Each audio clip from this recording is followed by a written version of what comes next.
hour, you can put 5 or 6 robots on the service floor for 24 hours where the robots don't complain, they don't have sick days, they don't have family emergencies, and they work until they break.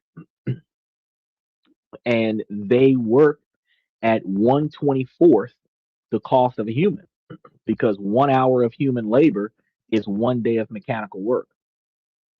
And you just think about what will motivate them more to spend billions of dollars to replace you so that they can save money in the future, or Master give you a little raise and bring you from $25 a day to $25.25 a day.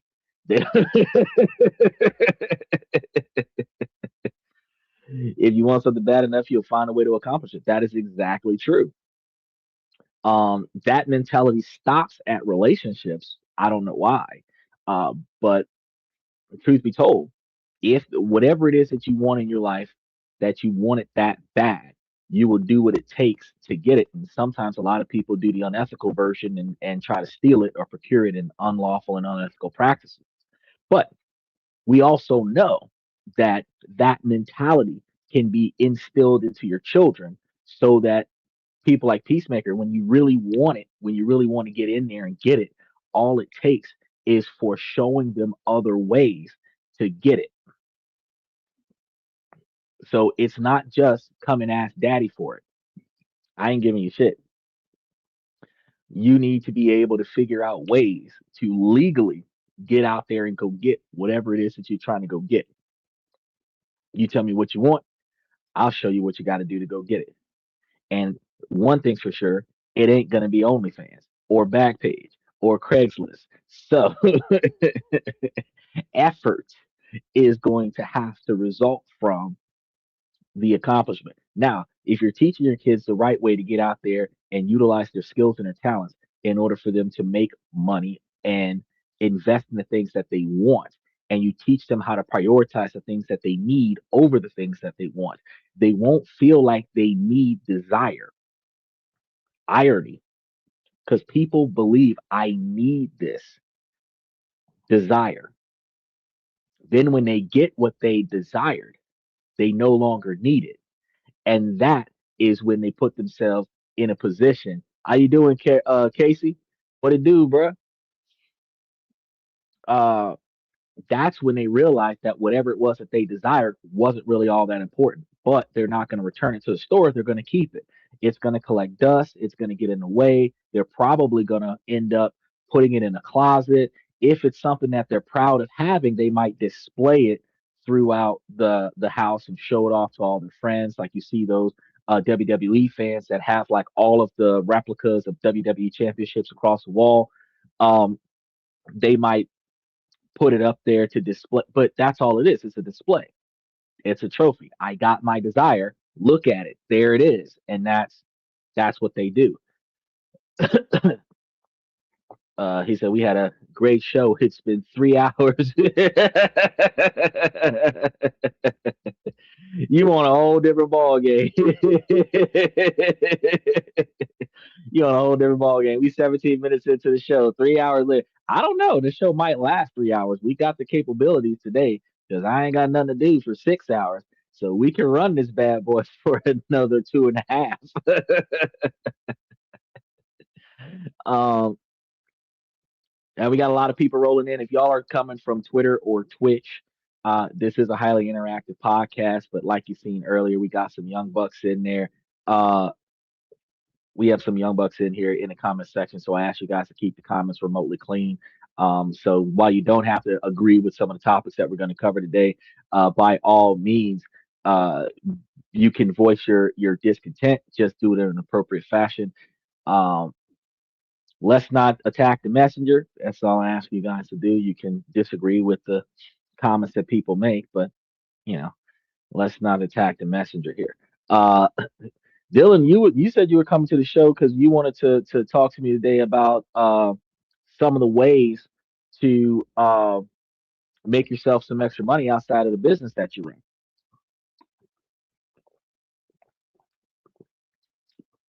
Photography is one way. You can sell stuff. You can sell pictures that you've taken all over the place on Pixel. or iStock. Uh, Drop shipping sucks. It takes a lot of effort, and you have to get authorizations from the original manufacturer in order to sell some of the popular things. So if you had like do it yourself or you created documents that you would sell on Amazon or other such places where the stuff that you put out there people might like, you could sell that stuff, autobiographies. You could write books and be self-published and put your books up there. Especially if your books are helpful to people, you can put those there. People tell me all the time that I should write a book, and I keep telling myself that I will. And eventually, I'm going to have to take time out of my life and start doing it. But I haven't motivated myself to do it. Taking up painting, that's something that you can do. It's a hobby that you enjoy. And then after you finish creating the painting, you can put it up for sale. Um, if there's stuff that you want to do, like the ebooks are a thing, but ebooks still you have to get vendor authorization to sell it. Um, and usually, in order to get vendor authorization to sell it, they typically expect you to have a certain quantity of traffic on your profile before they start giving you the ability to promote their product. So that's an issue too. Um, Affiliate marketing is only good when you're getting paid in advance to promote the product, so that if they don't sell anything, you still got paid before it happened. Um, there's a lot of stuff that can be done. There's a lot of stuff that can be done. You can be a product tester. Um, he says, you stroke, stroke the build is older wood. I do be over here stroking his beard. It ain't as long as it could be, but I be growing it out. I'm gonna get some grays in this bad boy, looking like Raiden from Mortal Kombat. Uh, well, it's not so much. Okay, drop shipping can work if you're a famous person or popular on social media, but drop shipping works if the product that you're selling sells itself. And when a product that you're selling sells itself, you have to be able to outsell the other people that are selling the product. But if you're popular and you're just like, hey, buy this product because I endorse it, that's when people start buying your product because you endorse it. I actually had a company offer me a cologne line where I could sell my own cologne line, but with like 83,000 fans, we don't have a lot of fans on the show to be able to say that people are going to buy the cologne line, so I haven't invested in it yet. A lot out there starving artists. Be patient. Everybody who's starting up their own thing uh is going to be a little bit challenging to start making money out the gate, and it requires a lot of effort. For example, you could be an editor, you can be a personal assistant, there's a lot of jobs that you can do. There's things that you can do around the house like dog sitting and stuff to that effect, where things that you like to do, you can get paid for doing it. He said offer sex ed classes. You'll write my biography, that'll work. Writing ghostwriting, that's a high paying job. That's a high paying job. Yeah, I have five best selling books on Bangladesh York Times list, which means that if I create a few dozen books and start selling them in Bangladesh, I might make a decent quantity of money. Well, but okay, so Michael, yes, you can go to garage sales and you can go to estate sales and you can buy stuff, ship it to your house or your warehouse, and then put it up for sale. However, Dylan was talking to me about ways because he's dealing with some health issues to make some money with very little effort, and carrying something back to the place or paying somebody to carry something back to the place does not benefit him. Him being able to do something off of the computer that doesn't require much movement, it doesn't require much physical labor. And I can tell you, just like sitting in the chair all day is bad on the back, sitting in the car all day, bouncing up and down, that's bad on the back, carrying stuff up and downstairs all day, that's bad in the back. You want to make sure that you get into something that you can do the more your health declines. That way you're always making money. That's one of the things. That's one of the reasons why I teach it. Online teaching. That's a good way to make money because someone always needs somebody to make it make sense to them. They always need somebody who's got more patience than the regular teachers. to help them understand the things that they don't know without making them feel stupid. And, these are things that you can do to get yourself off the ground and start getting paid to stay at home instead of leaving the house to make money. Start a ghost kitchen. You can start a ghost kitchen if you want to. Ghost kitchens take more effort and it requires you to be in a brick and mortar location because even though a ghost kitchen is like a delivery style scenario where you make the food and send it somewhere, it's hard to create everything and then pay some people to come in and help you create everything because when you think about I want to travel, I roll and travel means I don't have to show up at this specific location and get paid to work every day.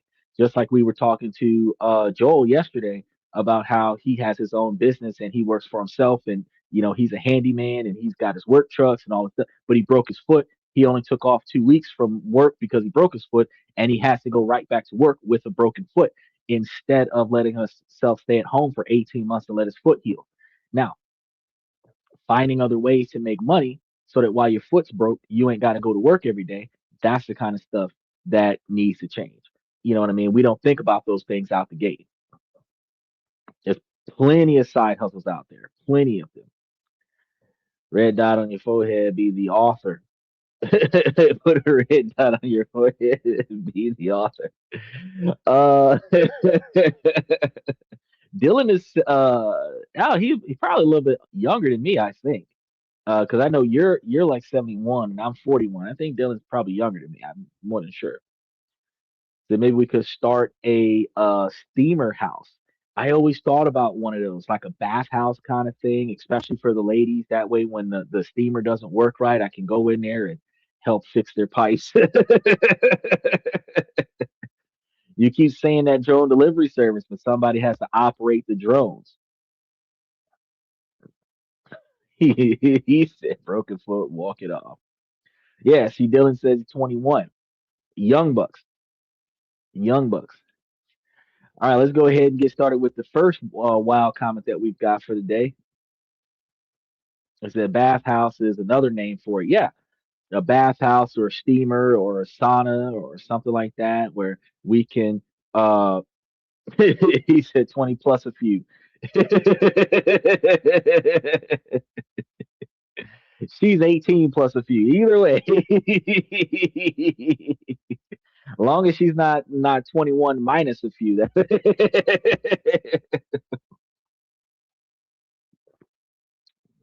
Is that 21 and health issues? You healthier than I am, bud. You're healthier than I am. All right, let's double check with this My other. partner and I can't stop fighting. My partner and I are getting married in April next year.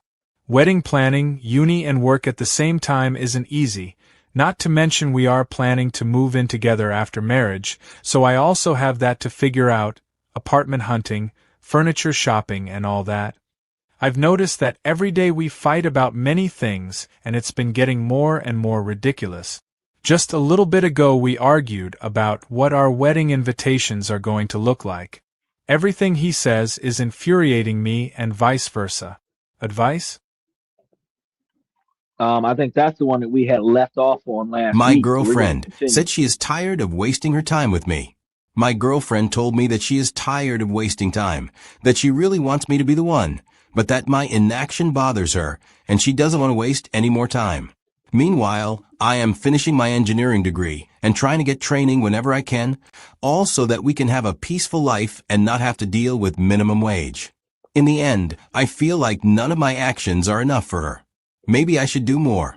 I know I can give a little extra, but it still hurt a lot that she thinks she's wasting her time with me. It's as if the time I invest in her isn't worth it either. What do you think? I'm asking here because I don't have anyone else to talk to about it. I think we covered this one last week too, but then we start getting into some new ones. He said move in together after marriage. If y'all fighting before the marriage, y'all are not supposed to move in together after the marriage. Y'all not supposed to get married. Y'all supposed to put that marriage on hold till she act up to her acting up stop and she start acting right. We not supposed to be trying to deal with no um disgruntled behavior because whoever she is before you marry her, she's gonna be 10 times worse than that after you marry her because both sides, men and women, tend to get lazy and stop trying to impress the other person and stop trying to prioritize the other person because they're already married. They've got that commitment. So then they get used to you being around and then they forget to respect you. And we have that with our friends too, that when you have a buddy from way back when, that y'all have been around each other for so long, they lose respect for you. You guys gain loyalty for one another, where no matter how much I don't respect you, I'll always be there for you. But the fact is that they lose respect for you. They are willing to throw you under the bus. They're willing to make sly comments about you. They're willing to devalue you in front of strangers. That and then they have the self entitlement that you should let stuff go, that they can take from you and not give it back. That they can borrow money from you like a walking ATM machine whenever they feel like it, and all for the sake of the friendship. The fact is that just like with friends in a relationship, your partner is going to forget how important you are to them. And it takes them reminding themselves so that they can remind you how important you are to them. And you have to do the same for them. So for both of these statements, yeah, you got to rethink your position. So like Michael was saying, focus on get your degree first, and Dylan said easy to find a new partner that doesn't care about wedding invitations. You could actually just find a partner that respects your decisions and cooperates with you so that y'all don't have to argue about things. There's a lot of times where he or she might say that they want something and you're like, no, I want it this way, and they let you have it that way. But you also, like I said last week, you have to remember that if you are the one paying for it, if you say I want it this way and that person wants it another way, they get what you pay for. Likewise, if you're not the one paying for it, you say that you like this way and they're paying for it, it's whatever they want because they're paying for it. We got to understand that typically the weddings are supposed to be paid for by the bride's father. The bride's father's not paying for it. If the husband is paying for it, the wife gets what the husband wants her to get, not what she feels like getting. And women are more expensive than what men are going to do. She can ask for certain things and she can make a wish list, but it's a wish list. You wish you had it, but that doesn't mean that you're going to get that. You're going to get what I give you because we have to go off of the guy's budget. And it's about mutual respect. She should be watching what she gets based off of your budget, because if she's not contributing to the wedding, she's costing you money. Who's paying for the house while we're putting all these thousands of dollars into the wedding? That's stupid. But we have to think about these things before we start planning the marriage. Michael says finish your degree first. I definitely agree. Any person that you're with, you decide to go to college and make yourself better. If they do not value you before you get into college, they won't value you after you become successful. They will only be there for the money. So if they're not going to make money with you and they're not going to aid you in yourself making money, you just got to drop them and go somewhere else. That's the best way to go. And stop thinking about marriage. Remember to like and subscribe. I'm glad Dylan and I think alike. Let's get into a couple more of these. Me and my college friends went to a girls' college for an event about 2 to 3 months ago. We all met some girls there, and after the event, I messaged one girl whom I find cute. We started talking, and we are now in a relationship where we share everything, talk every day, and meet 1 to 2 times in last month as normally, while traveling for like 10 to 20 minutes. Everything was going great, and as exams started, we were planning places to explore once they finished. However, during this time, she and my friend, the one I went to her college with, went to a Sadho band fest together. They enjoyed themselves, clicked photos of each other, ate together, and spent the whole day there. The tricky part is that on the morning of that day, when she sent a good morning text, she said she was going to meet her female friend and would be busy all day. We didn't talk all day, but that night, she told me about going to the fest, how great it was, and everything they did. She even said she was thinking I should have been there. When I asked her about the female friend, she said she met her for 5 to 10 minutes near her home in the morning and then went to the fest with my friend. She said, "I love talking to you. That's why I'm telling you everything." This incident really hit me. I felt jealous that she didn't tell me who she was with and that she spent a whole day with another guy. This feeling is compounded because she also has a close male childhood friend. I'm starting to feel unsure. Does she see me just as a friend, Or does she view everyone, including me, as just a friend? Even today, she asks my opinion on which photos to post online. Uh, okay, that's new. If she's supposed to be your girlfriend, she ain't supposed to be going places with dudes without talking to you about it first. Now, that not to say, ladies, that you got to ask your man's permission to go places, but it is respectful for you to notify your romantic partner that you intend on going somewhere with somebody that could compromise your relationship.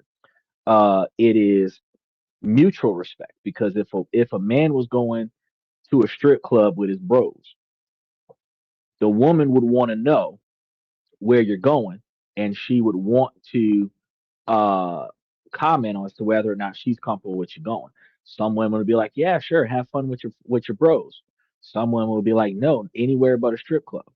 And based on her response to where you say you're going and who you say you're going with, you decide whether or not you're going to respect her opinion and follow that recommendation, or if you're going to do whatever you want to do regardless of what she says. But the mutual respect of telling your partner up front, truthfully, where you're going, what you're doing, and who you're doing it with is two things. Michael says the friends list. Yeah, I'm about to get to that.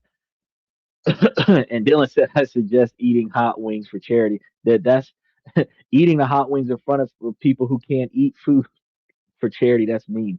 Um, but no, the uh, twofold that happens here is one, if you go somewhere and you're in trouble and you need backup, your partner is supposed to be the first person that comes next to the police and an ambulance. So if you're stranded, if you went somewhere, now one of the people you came with is too drunk to drive and you don't want to ride with them, your partner is supposed to be the one that comes and gets you. Well, it doesn't matter if it's a male or a female. So dude could be like, "Hun, I went out with Eric and Eric can't drive.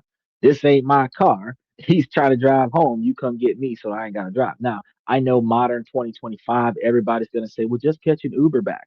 But what if you're in a situation where you didn't bring your credit card with you? You brought just enough cash to take care of that particular event. You don't have your card with you. Your phone might be low on power, and you don't have the. There's situations where you just can't log into the app and set up the ride, and you're like, "Hey, can you send a car to come get me?" You might be calling from the restaurant phone because your phone died, and having her call the cab to come get you so that you can get into the cab, kind of thing, while your phone's charging. Regardless of the fact, your partner needs to know where you're at for safety reasons, but mutual respect reasons requires you to make sure that your partner knows that what you're doing is noble. Even if, excuse me, even if you're hanging out with your friends and family, doing something fun with them that they might want to do that you're not necessarily interested in, but you're doing it because it's them. Your partner needs to know that that's what you're doing and that's why you're doing it.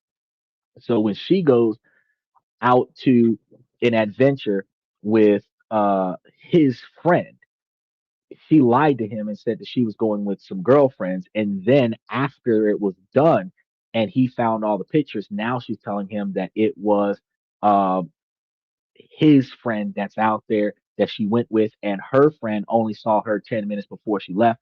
That to me, it sounds like uh, she almost introduced his friend as her boyfriend to her friend and then went on a date with his friend instead of going with him, and now she's swearing up and down that she could have took her boyfriend with her. To me, I feel like she doesn't have enough respect for you as a person because she could have made this a group thing. If she doesn't have anything going on with your friend, she could have invited you and your friend in front of you and said we could go together, and then the three of y'all could have went, and her other friend could have went too, and then the four of y'all could have went, and your friend could have been with her friend, and she could have been with you, and the four of y'all could have partnered up and went to this activity unless you were unavailable. So the fact that she did this early on in the relationship, you know that she has the capabilities and mentality of having a secret relationship outside of your relationship and not telling you about it, or being like that girl we talked about a month or so ago who brought her affair to the house to come live with them, calling this man daddy. Dude thought that was her dad, and come to find out that was the guy she was cheating on him with. And they were together for years. And the guy that she was hooking up with wasn't as long as the primary relationship. I thought that was ridiculous. Michael says, I went to Chippendales dancers with a girl, and I was the only male in the audience. Best night ever. Well, yeah, if you're the only guy in the audience, you've got all the women falling on you so that they can see the guy at the stage, and you're not paying attention to the guy on the stage. you're you're paying attention to all the women on the floor, and it's cheaper that way because you got more women willing to put money in your G string than you have to put money in their G string when you go to a strip club or a bikini bar. So that's one of those things. He said, "Doggy, uh, much better than that painting." Ah, now the show has class. He jumps up here like a cat. And now you're gonna co-host the show, right? This is Kane co-hosting the show, and we're gonna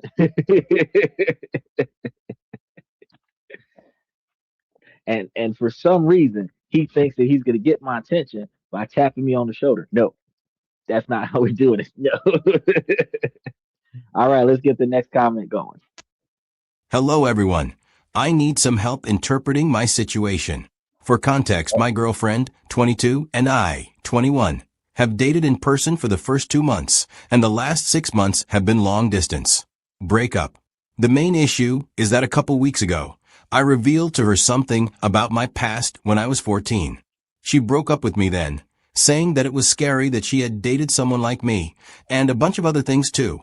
Like that she didn't like another thing I did about my past, that I deserve someone who likes to play video games with me, that has stuff to talk about, that her parents said I wasn't a gentleman opening doors for her.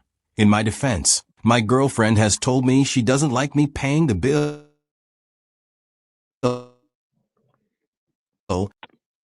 and opening doors for her because it makes her feel obligated, and some other stuff I don't remember. She also told me that she doesn't feel good about me closing the distance and moving in with her. She said that it scares her. She said she couldn't feel intimate with someone like me. She was crying and asked me if she was going to be able to talk to me and FaceTime me every day. I promised her we would still be friends, and she asked me, please don't make promises if you don't think you can keep them. So for 2 days, we FaceTimed each other. She told her parents about what happened, and they supported her breakup. She told me she felt sick, she couldn't eat, and she couldn't sleep well. Neither could I, and I saw her active on Instagram at and after midnight. Reunion. Then suddenly, by the 3rd day, she asked if it was too late to get back together. I said of course not. I told her that I suspected she was more afraid of what her parents would think of me than her being actually afraid of me. And she said that was true. She told me that the breakup was very hard on her, and she knows who I really am. She added the caveat that she would have to keep me a secret because she wanted to appear strong to her parents, that she waited more than a few days before getting back with me. She told me that she did not lie to her parents, ever, so keeping me a secret would be difficult. I told her I was going to basically make her choose between me and her family, because I couldn't keep acting like I was a boyfriend to her and FaceTime every day. She said that wasn't a good plan, because I know that she would choose her family, and she hopes that if I was in her position, I would know to do the same. Then she did something really surprising and brave. She went and told her parents that she got back with me at that same day. So she had to stay at her cousin's place for that night. One of her parents was in law enforcement, so they were not happy. So after that, she had to go to another room besides her bedroom because it was very far away from her parents in the house. I had to mute myself on the FaceTime whenever her parents were around her. She had to hide her phone or minimize the FaceTime, etc. A few days after she told her parents, I thanked her and told her she was really brave. And she let out a resigned sigh and just said, all right. Confusing behaviors on her part. The energy feels different. We haven't talked about how each of us is feeling about this situation. She's never asked me how I feel about her hiding me or me having to mute myself. Even before the breakup, there was a strange moment where I cried because I was overwhelmed. I felt like I kept messing up the relationship, and she almost seemed agitated and asked if I was a man. I got angry at her, and later on she explained she was trying to draw a distinction between being an adult or a child, but it still didn't sit right with me. She used to comfort me a lot, like when I cried when she was leaving the city because she graduated. She's a little more hypocritical now. She asked me if I even knew what an Americano was, and I told her I was upset at that. She told me, "Don't be upset that I don't know everything." I said that wasn't it, told her that her wording made it seem like she was making fun of me, and she said, "Yeah, I am," then hung up because we didn't have anything else to talk about. We have a tradition of sharing fun facts with each other. And I said, "Did you know that underscore, underscore, underscore, underscore?" And she asked me not to say that because it puts her on the spot. I remember that I Mm. accidentally didn't skip a violent scene on a TV show, and she was very upset. I kept apologizing because I Wow. legitimately didn't hear her. I was putting away my AirPods, and my phone speaker was muted. Later that night, we were trying to figure out how she could get exercise in without going to the gym. She doesn't want a dumbbell A and was lot of stuff. frustrated because I offered to buy her a dumbbell. And she told me she didn't like that I didn't hear her ask me to skip the TV show scene, and she doesn't like that. I told her that I just wanted to buy her a gift because I haven't bought her a gift recently. And she told me she doesn't want gifts unless it is a special occasion like birthdays or anniversaries. Current Smart. situation. Yesterday, I asked how she was feeling these days, and she told me she still had food poisoning. She hung up then, and later in the night, she explained she had a headache and it wasn't a good time for me to call. That same night, she mentioned she went downtown yesterday, and I asked to where. She repeated that she just went downtown. This one is tricky because she's expressed to me in the past that her parents annoy her when they ask for details about her day, but she used to share details like that with me. Also, recently we were scrolling through Instagram together, and a reel Mhm. popped up that said something like, "If you love your girlfriend, send this to her." And she said, "Please don't." And she almost seemed wary of it. Early on in our relationship, a similar thing happened where we both saw a reel that said, "Send this to someone you want to marry." And she went silent and asked me, "If you were at that point, would you?" And I said yes. I just don't know how to interpret what is going on. Like I said, it feels different, and I remember what she was like before this happened. And she's acting differently now. We used to FaceTime until after we were done with our nightly routine and brushing our teeth together. But now she ends the call 1 to 2 hours early, but stays awake on Instagram. She hasn't said, "I love you" first since our breakup, and she only says "love you" now when I said it first. I'm thinking this relationship is effectively over, but I really want to be wrong. That she is just overwhelmed right now with this situation combined with trying to find a job and move out. That was a lot of shit. Okay, so Dylan had a really good question. How many people did you kill, bro? Her dad's a cop. He don't like you. He should have been able to do a background check on you, find out that there's nothing wrong with you. He ain't gotta like you, but he should be able to respect the fact that you don't have no bad intentions towards her. Second of all, if she's got to keep you a secret to her parents, the stuff that she used to do with you, she not gonna do no more. She living with her parents because she ain't got no job.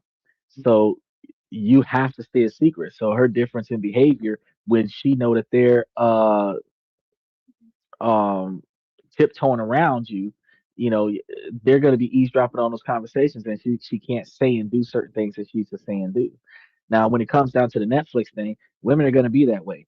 They want you to stop the movie, skip certain scenes, and this, that, and the third, and it messes up the movie, in my opinion. If we were watching this at the AMAX theater or something like that, we're not going to tell the movie conductors, "Hey, skip this part." You know what I mean? You watch the whole movie. She can close her eyes and not watch it, but I mean, you're not supposed to come out of nowhere and just, make me stop enjoying the movie so that you don't get to see the person getting cut up. Because these days, even in teen flicks, you have romance scenes, hot and heavy. You have murder scenes, blood and gore, and you got fight scenes.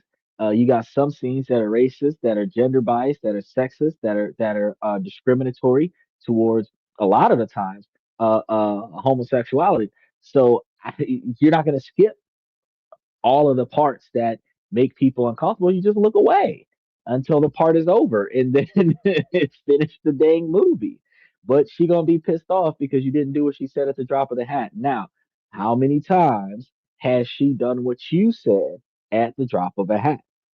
Ladies, the more you expect your man to act and react when you give them an instruction like, come help me with the laundry, come help me carry this bag, can you mop the floor, can you take out the trash?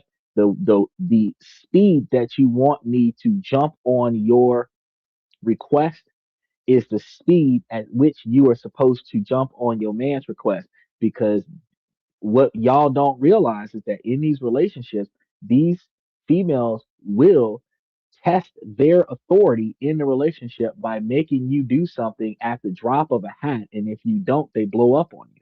And that emotional manipulation is to keep her from blowing up on you. You, yes, dear, and run over there and go and get it done to make her happy so that she knows that she has some level of control over you.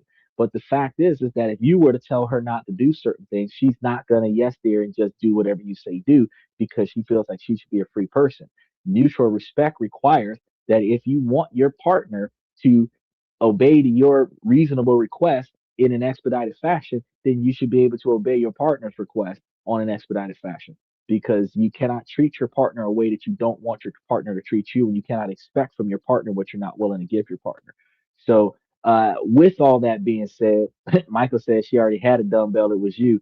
The if she's growing up, she's going out of high school. You're probably still in high school, young teenagers. Y'all going through a lot. She might move on from you, bro.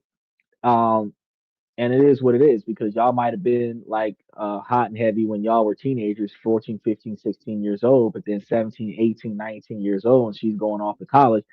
She's likely gonna get ran through by the football team, and you just gonna have to go find you somebody else. That's just how people are, because men feel differently about a woman getting 20 on her body count in the first year versus a man having 20 on his body count in the first year, because women want a man with experience. Men don't want a woman with experience. Women want a man that knows what he's doing, but the only way he knows what he's doing is if he gets a lot of experience, which means the better he is at it, the more partners he has. Men don't really care if a woman's got experience. They would prefer that she doesn't have any experience, because it's easier for you guys to cooperate with one another's satisfaction if you're learning from each other, instead of her doing whatever she feels like doing just because she's done this weird thing with a few hundred other men. So you got to understand the dynamics are not the same. It is polar opposites. Women's expectations are the exact opposite of men's expectations. So um, you got to understand that once she gets into college, that she's going to go through a phase. And a lot of men, while we don't believe that the women are virgins after like 16, 17 years old, because that's completely uncommon anymore. The fact is, though, at 21, 22, 23 years old, we just pretend like they are. Ignore their body count because we assume that it's a very short list. But if she turns out to be a retired OnlyFans girl at 23, where she's probably had 450, if we find that out, we throw up in the back of our mouths, because it's ruined. It's like finding what looks like a brand new Porsche, get in the car, turn the key, and find out it has 200,000 miles on it. It's ruined. No matter how good it looks on the outside, the guts are ruined. It's time to be junked. And it changes your dynamic, which is the reason why women are not comfortable with. And here's the funny thing, ladies, because y'all don't want to admit this, but truth be told, females do not want to tell men about their age, their weight, and their body count, because those are things that are turn offs for men. If you're too old, too heavy, or have too many body count, guys are going to change their opinion on. So women will make up excuses. Oh, a gentleman wouldn't ask a lady that. Bullshit. If you ask me what my credit score is, how much money I got in the bank, and what I do for a living, I should be able to ask you the stuff that matters to me. Like Dylan said, wow, crazy stuff. Special shout out to Pat. It's been a while, big dog. That body count quote is facts.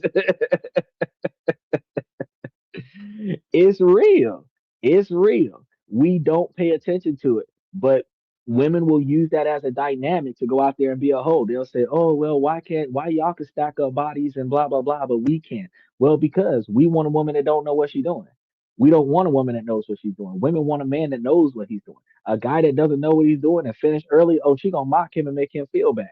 A woman that don't know what she's doing, but she'll follow instructions and she'll learn, that's a turn on. Why do you think so many men go after virgins? Not because we chasing the cradle. It's because we chasing a woman that hasn't been wrecked by society. Women want the bad boy. Bad boys are hoes. Bad boys are out there throwing it up against the wall and knocking them back in bathroom stalls in the middle of a nightclub somewhere. They want the bad boys.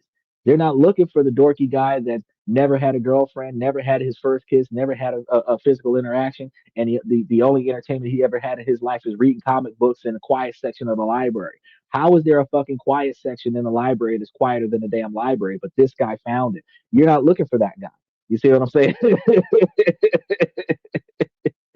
The polar opposites. So we got to understand what we're trying to get into. He said, give me an intellectual woman. We want intellectual women, but we want intellectual women that are not egotistical. That's the dynamic that women don't understand. Women think, oh, because they've got a degree, that they can prove how smart they are by devaluing you as a person. And that's not attractive. If you're smart, that's fantastic. We can brainstorm this situation together. I would feel more comfortable having a woman that knows how to get the job done while I'm not there than for a woman that sat there and watched the whole house burn down because she didn't know how to pick up a fire extinguisher. You know what I mean? If the power goes out and she don't know how to flip the breakers, I'm pissed off because you sat here and let everything in the house spoil instead of trying to figure out a way to get the power turned back on in the house. We want women to be self-sufficient, and that's a level of intelligence that goes just a little bit beyond common sense, where they can act and react while we're not here to fix that. But when we get back, whatever they weren't capable of doing, that's what we start trying to do. But they're supposed to be our support system. So when things start going awry, when the car start acting funny, she's supposed to be able to get it back to me without it being without blowing up the engine, and then I'm supposed to get it to the mechanic without blowing up the engine. But if she bring me back the car and the car ain't running right, you know what I mean? She ain't checked the oil or nothing. You're risking my car blowing a head gasket. And now I got to go pay for the lifters and stuff because it's my car, because women aren't supposed to pay for mechanic work. All of the excuses of you're not going to help me fix the shit that you drove the car across country with no oil in the car. Now the car need to be rebuilt. That's unacceptable. As a team, we supposed to have each other's backs. And as a team, I'm supposed to catch the things that you didn't see, and you're supposed to catch the things that I didn't see. Okay, so he says that he's loud and obnoxious. This is Nick. He says he likes music that rhymes, and he's a fraction of the population, but commit half the crimes. Who is he? Uh, I don't know. I don't know. Who are you, Nick? A product of the you're a fraction of the population and commit half the crimes. Uh, I don't know. I can't. Somebody let me know. That's a pretty decent riddle. She better be able to pull the engine and replace it. That's what I'm talking about. That's my kind of woman. Shoot, I had a best friend that, if Katrina wouldn't have happened, she'd probably still be with me right now. I probably would have turned into the wife because at the end of the day, like she used to come and take my car. And then she would change the oil, change the brakes, change the CV axle. She was rotating tires and all this other stuff, bring the car back. One time she brought the car back with mud on it. And I'm sitting here looking like, how did that happen? And she said, test drive. I said, where the woods? Her response was, yeah, there was a mud trail out back, and I just wanted to see how well it would work. But when I got the car had damn good suspension on it. So we just took it somewhere and got it washed. It was a plus plus for me because she was able to put on a bathing suit and wash the car off after she got it covered in mud. I'm good. You know what I mean? But you got to have a person that's down to get down with you and back you up with the things that you need backing up with. He said a CDL driver doesn't always work. CDL drivers across country, so CDL drivers, flight attendants, people that travel for a living are less likely to have a committed relationship than people who are stagnant or stationary in their lives. Because since they meet people on a regular basis, they're always on the go. And because out of a 7-day week, they will be in 7 different locations, they're less likely to see you every day. Because when they clock out on their last flight, they clock out on their last road trip, their last destination, and that's not necessarily at your place. Now, while yes, you can establish a relationship, it's a long distance relationship, and there is no guarantee that there won't be any affairs because that's just like military families where their partner goes out to tour for 2 to 4 years, you have a husband or a wife at the house, but you're shagging your army buddy on the military base because you've got more time round the clock with your army base than what you have with your spouse back home. And your spouse back home might be shagging a neighbor because they got more time with the neighbor than what they've got with their army spouse uh, out there on tour. So relationships typically are strained when you're on the go more than you're at home. It's a dang wild place and engine. What about dual truck drivers who live together? Y'all should be riding in the same rig. If they're both of y'all, if you're both of y'all driving trucks, y'all should own your own truck, and then y'all latch up to the trailer, and then y'all make it do what it do, and just make that money, double down. One of y'all sleep while the other one drive. That's actually a fantastic relationship because y'all are always in a different spot. Y'all always got each other. Y'all working together to make money, and y'all can live out the back of the truck until y'all get tired of doing that work. And then when y'all retire, whatever y'all did not spend on your standard of living, because you would only need like a week's worth of clothes and a bag in the back of the truck, and y'all are in hotels and other stuff like that, and y'all can do that for a few years, and the rest of the money could be going into high investment scenarios. And then after y'all finish wrapping that situation up, then y'all can go and buy yourself a house, settle down, and stop traveling, or decide to ride trucks locally for some of the local companies, and be able to stay near the house. It's just like CM Punk and AJ Lee with WWE superstars who traveled the country together until AJ Lee got pregnant and retired out of the business, and then she came back recently. I mean, you know, if y'all do the same thing together, and y'all respect each other and y'all work together, it's doable. But one of them is not in A&M and the other one's in the WWE, and they never see each other. That's not gonna happen. All right, here goes the weird question. He said, "What about if you sleep in the back with her and use a Tesla robot to drive? And if you ever get pulled over, the robot wakes you up and hides him under the bed." Well, if you can spend that $150,000 on that Tesla truck, that's a fantastic way to go because you don't have to stop outside of charging up the truck. Now, the downside is that again, it's an electric vehicle, so you're going to spend more money, or not more money, more time on charging the vehicle. Since a Tesla vehicle, even with the high end battery, is likely to run about 500 miles to a load on its best day. If you're going cross country, you would have to own 2 or 3 trucks in 2 or 3 cities on your route, where the truck would be parked somewhere at a charge station so that you can drop off one truck, pick up another truck, and keep going. And then come back, drop off the first truck, pick up the second truck, and keep going, inside of a 1,000 mile range, so that you don't have to wait that 8 hour rollover to charge up the truck. Now, that's not guaranteed that you can have a system like that, but if you can, that would be a good way to go. If they don't charge you a lot of money for storage, you could run a route like that, and that would be good for you. Okay. He said, "What's up from Tampa?" Well, what's up? We're in Tampa. How are things going with you? I see you didn't go out to the strip tonight. You hit that Ybor strip yet? Um, we're doing all right so far. We're about to get into another comment on the show. We're going to see how these people act because a lot of the times they don't act right. I love this commemorative this and that cup that you can get from the shop store.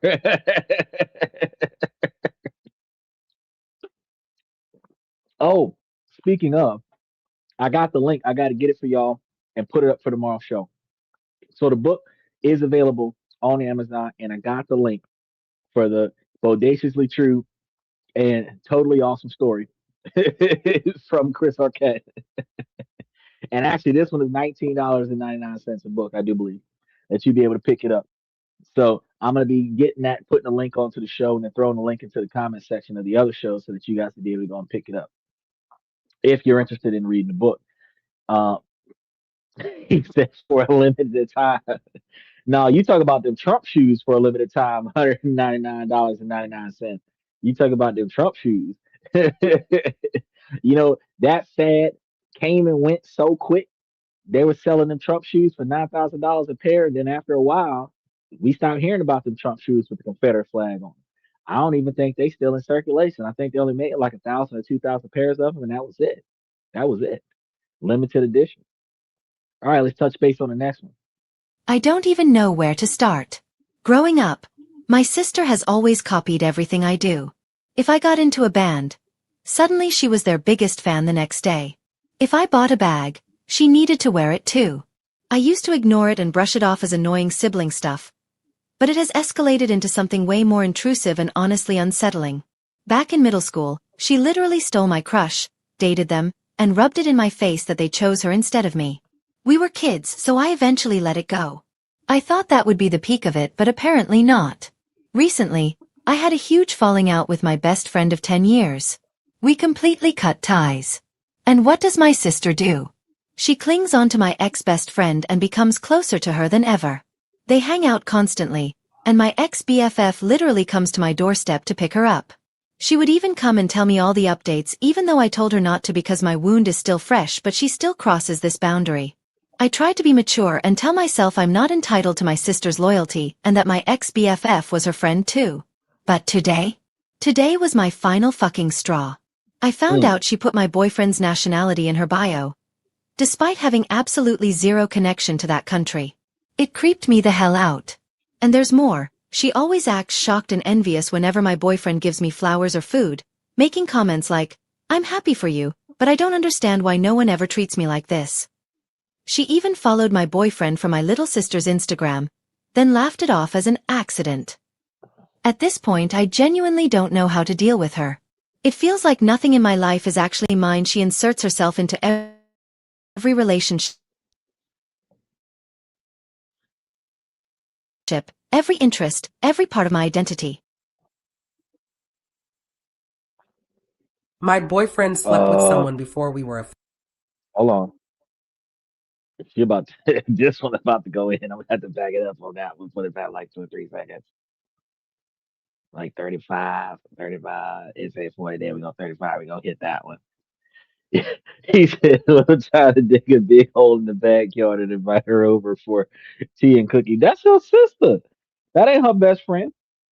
Her sister, probably the middle child, is got a unnecessarily heightened level of admiration for the older sister, and she's trying to live the life that the older sister has already lived, trying to live it better. Typically, she is performing in a way where she is looking for admiration and she's looking for validation from her older sister. I think it would be more appropriate for you to take your sister under your wing and show her how to be a better sister. Uh, First and foremost, by showing your sister the things that you've learned that you should not have done back in the day, that she should not do now that you've learned it and you teach it to her. If you take your sister with you and take your sister under your wing, then your sister gets to spend that time with you instead of trying to pretend like she's you. And then the comments that she makes, like you're getting gifts, but she's not getting gifts and she doesn't know why, she's vocalizing that you're getting the attention that she wants and she doesn't know how to get it outside of being you. A lot of times, people who are starving for attention will use negative attention to get attention instead of using positive attention to get attention. So it makes a lot of sense that she's doing what she's doing, even though it's inappropriate. So asking her to stop is not going to fix the situation, but recognizing and validating her might change the situation a little bit. And again, if you proactively bring her with you to do the things that you do the way you do it, you can show her how you do what you do, and that will allow her to proactively learn better ways to be yourself. Because after you finish idolizing somebody for a while, then you end up in a position of trying to figure out who you want to be. And eventually you end up turning into something different. Dylan says, doesn't matter. Time to wish sister a good life in the next life. Not always is your solution just like burying your family and friends in the backyard because you don't do what you want them to do. A lot of times, the proactive approach is to show them another way to treat you. He said my rooster is nothing but cougars. Oh no, he said my roster is nothing but cougars. Am I a thirsty madman? I'm kind of embarrassed sometimes. Well, young men can get older women. Older women have higher sex drives than younger women, and younger men have higher sex drives than older men. So you might find yourself as a young man between 16 and 25 sleeping around with women that are over the age of 30. Most men will give you high fives. Now, if the role was reversed and it was an older dude that was sleeping around with girls that were 18 to 25, all the women would shame that man. I don't understand why. I mean, I understand why, because women don't like the competition. They want a guy to only date in his age range, which would dating in his age range would limit him to the women that aren't worth dating because those women are overly opinionated, unwilling to compromise. And then after all of the bad decisions that they've made in their not life, they don't qualify for what the man is looking for in his current life. If he's looking for children, she can no longer have children. If he's looking for a partner, she doesn't want to cooperate. She knows what she's expecting from a man, and he's got to pass a background check, a credit check, a financial audit in order to meet her expectations, but she's not willing to meet his expectations. These things are deal breakers for men, and women don't develop that at 16, 17, 18, 19 years old. They develop that in their 20s, they develop that in their 30s after the long quantity of relationships at that they have, the increased quantity of bodies that they get. So the thing is that a man becomes more of what a woman is looking for through the more uh, larger quantities of relationships that he gets into, and a woman becomes less of what a man wants the more relationships she gets into. It again is a polar opposite scenario, and it's the dynamic is weird. But yeah, if you've got a girl that's quite a few girls that are over the age of 30 or 40 years old, and that's what you're into, I mean, do you, bro? Do you? Eventually you're going to want to settle down with someone, and you're going to come to find out that if you're not looking for children, that you might be able to find a woman that's in her 30s that might be still willing to cooperate.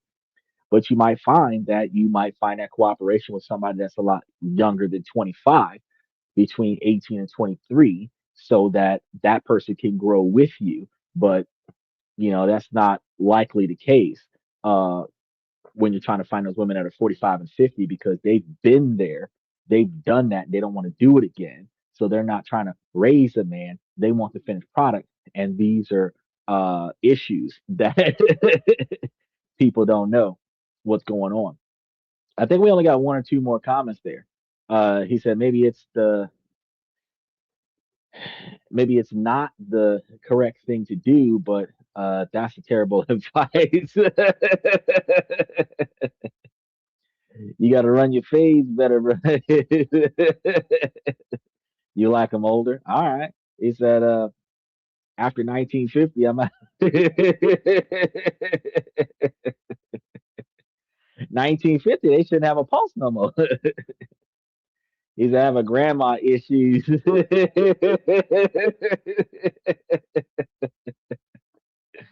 All right, let's touch base with the next one. My boyfriend slept with someone before we were official. How can I overcome this? Hi, everyone. My boyfriend and I met at work in May and have been together since July, 5 months. I should also mention this is my first relationship. We got together the day before I went abroad to spend some time with my family. 2 weeks, and he was always very straightforward since that day. He'd say he was in love with me, that this wasn't casual and all he thought about was me and stuff. I fell in love with him that fortnight. We'd call every day and spend the entire day texting and everything. Then when I came back, everything was fine. We had the exclusivity talk a few weeks afterwards. I initiated it and we agreed to just see each other. We started officially dating a couple months later. Now, today we were in a call when the time I went abroad came up, and I jokingly said he was with someone else during that time, since he was always saying we weren't together back then, which I thought was a joke because he'd say we only got together when I came back, and that didn't make sense to me. After a while, he said he had hooked up with someone 2 or 3 days before I came back. I thought he was joking because we make jokes like that a lot. So I said I had also hooked up with someone before we were exclusive. He was like, really? If I tell you mine, will you tell me yours? I said yes. And then he said the name of a girl he had a fling with before we even met, in the beginning of this year. I then knew he wasn't joking since he wouldn't joke about her because I had been jealous of her before. He Oh follows her God. on Insta and she Oh follows him God. back. Also some Oh other God. minor stuff. He then said he had never told me because he didn't think it was important and that technically we weren't exclusive/official back then. But with all the things he said while I was away, he really made me believe he liked me and was serious about us right from the start. And when you are serious about someone, even though you're just knowing them, you don't sleep with an ex-fling, right? I don't know what to do. I don't know how to feel. He knows I'm upset. He says he's really sorry and that he regrets it and regretted it back then, even though it happened twice while I was away. So ick if I believe that. I'm in love with him, and I don't think I should end things over this. I might also just be completely overreacting. It's my first relationship, and it's also my first post on this sub. So sorry if I didn't clarify things enough. That's okay. I forgive you. Let's start by saying you are overreacting a lot. You said yourself that y'all did not become official until after you got back. Y'all talked about getting serious after you got back. Y'all made it a thing a month or so after you got back. So before you left, y'all were thinking about becoming long term or giving each other prioritized time, but y'all weren't identifiably exclusive. Now, in a relationship, one person is sure before the other. It always happens. It doesn't matter if it's the man sure before the woman or the woman sure before the man, but the person that's not sure still playing the field. Now, just so happens you were the one that was sure before you left, but she tried to self because what you did was you tried to pick apart what happened before y'all became a couple.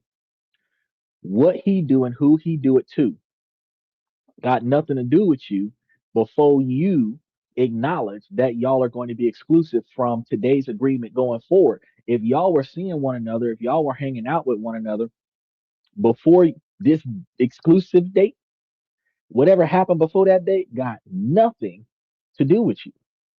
Women, a lot of times, want to damage or destroy a relationship by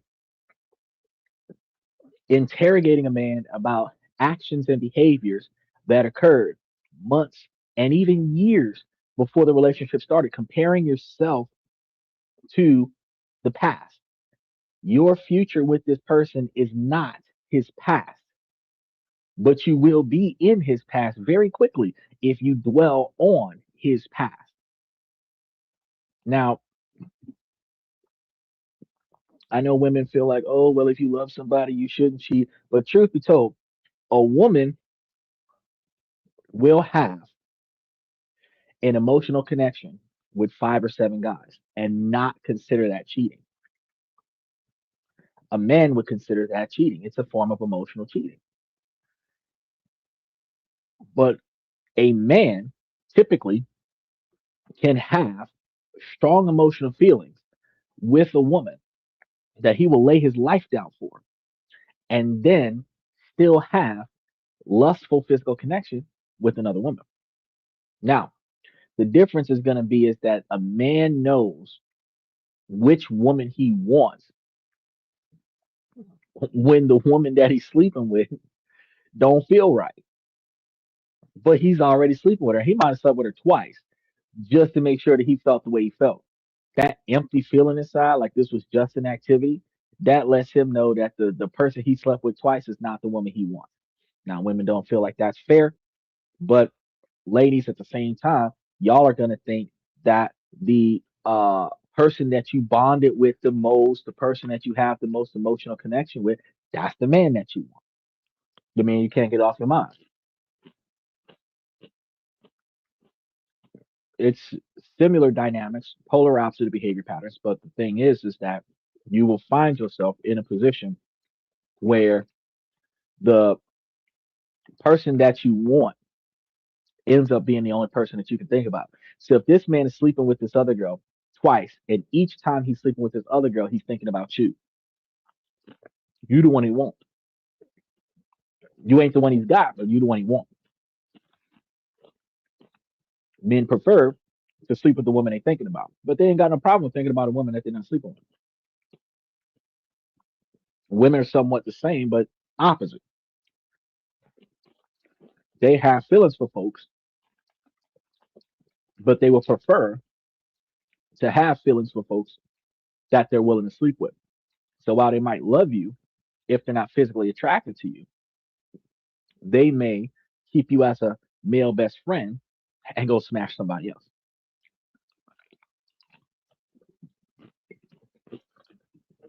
Dylan says, give her time to process. Technicals matter. If she would have made it committed, he would have acted committed. Well, that's true. If she would have committed to him before she went out of town, or they would have been in a relationship, he should have likely acted committed. But she lied and set him up because he said, if you tell me mine, I tell you yours. She only agreed to hear who it was that he said so that she had a reason to be mad at him. If she didn't have an affair with somebody else, then she should have been honest and say, I did not sleep with anybody else when I was out. But if she did sleep with somebody else when she was out, you slept with somebody else while you was out, it don't matter who y'all was smashing because y'all were both seeing other people until y'all decided to become exclusive. The modern day society, we don't start off as friends and spend years together as just platonic friends and then get into a romantic relationship. The person we dedicate our time to is typically the person we would hope to be sleeping with. And if that turns out to not be the case, we typically get mad at each other for that. And if a person starts dedicating their time to another person and then they end up becoming exclusive down the line, all of the time before that, they're going to treat that as exclusive time too. Like you just got retroactively enforced into exclusivity from day one. And if you had any interactions with anybody else between the time y'all met and the time y'all became exclusive, they're going to call that cheating before the relationship started. Bro, you're just giving yourself a reason to end the relationship. He cheated on me before we got together. How does that make sense? The logic is wrong. Dylan said she just won't acknowledge the emotional connection with those seven other guys. That's it. They don't call them boyfriends. They'll call them friends. Hell, he's like a brother to me, right? But each time they stop interacting with those men, they have the emotional detachment that they would from an actual breakup. Crying, tears, Ben and Jerry's, movie binges, all of the fallouts that they have from losing a male best friend is all the fallouts that they would have off of losing a romantic boyfriend or husband. That doesn't happen with men.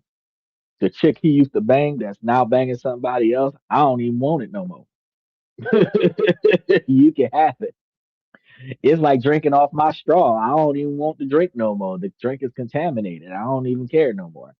So, and it's weird too, because a guy can smash a porn star knowing that she smashes other dudes.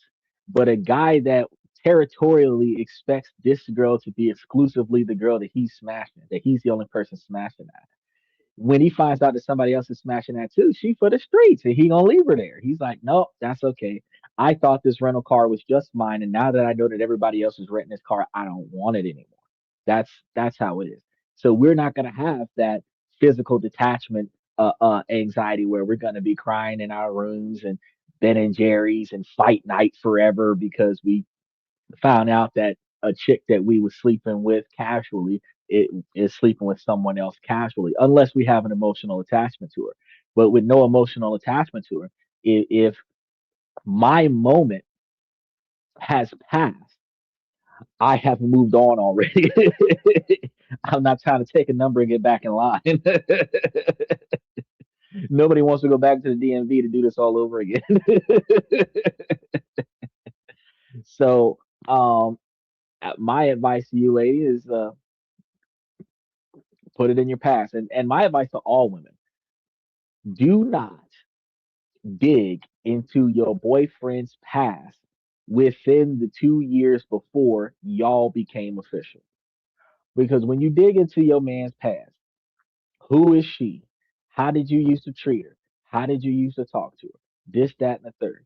You're really only finding excuses to compare your present to his past. And like I told y'all before, when y'all do that, that compels him to leave you in the past where you're dwelling. If you want to be his future, it's not the way he used to be that you need to be concerned about. It's the way he is now and the way he will be going forward is what you need to be concerned about. So if you're paying attention to who he used to be, you are not paying attention to the right things. And he's going to get tired of that. He's going to start recognizing that you are not the person he needs to be there because he wants to move forward in his life and you are deliberately going backwards. That's going to compromise his ability to be successful, and that's going to compromise your ability to be in a successful relationship with him. So, ladies, focus on the future, not the past. That's my advice to you. Now, I thought we was going to run to 3 hours, but that's all the ones that I got for the day.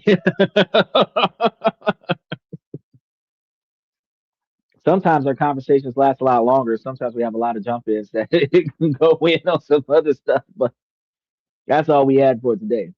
So, tonight I got to get some stuff together for tomorrow night's show. We're going to be talking about some other things that have made changes in our ability to make, save, and invest money. And I'm going to be talking to you guys about that on Monday. Then we're going to be giving you guys some money making opportunities, potentially investment opportunities on Tuesday. And then Wednesday, we're going to have some new countries that we can invest in and potentially live in for a more affordable price in areas around the world. So we want to make sure that you stay tuned for that. Uh, Okay, he said black ladies, especially in Thailand, entertainment ruins their beauty. Uh, the thing about women, black women, is going to be harder than anything because I love a black woman. To be honest with you, she would probably be my first choice next to an Asian woman. But the fact is that they come from the same oppression that I've come from. And for some reason, black women feel like it is they have accomplished something when they have conquered their black men. And I'm going to tell you something as a black man, that's not a good way to go. We want non-confrontational lives. We have a hard enough life walking outside being black. If we want excitement, we'll go fill out a loan. If we want adventure, we'll talk to the cop at the traffic stop. You know what I'm saying? If we if we want danger, you know, we just go to a country bar and turn off the country music. Like if we really want excitement, but we're not looking for excitement, we're looking for peace. And since we're looking for peace, what we need is to find the kind of women that are not going to argue, fuss, and fight with us. That does not mean, he said, I think entitlement ruins anyone. Yeah, I agree with you on that. It doesn't mean that we don't want a woman that has her own opinions. It means that I don't want to fight about stuff. If I don't, if we're watching a movie, if I pick one this week and you picked one last week, the movie you picked last week I sat there and watched. The movie I picked this week, you don't tell me you don't want to watch that. We agreed that every other week you pick a movie, every other week I pick a movie. If this is my week, I didn't complain about last week, don't complain about this week. The little things. If you want something to eat and I ask you what you want, don't tell me you don't know and then you don't want to pick it. I mean, that's the stuff that gotta stop.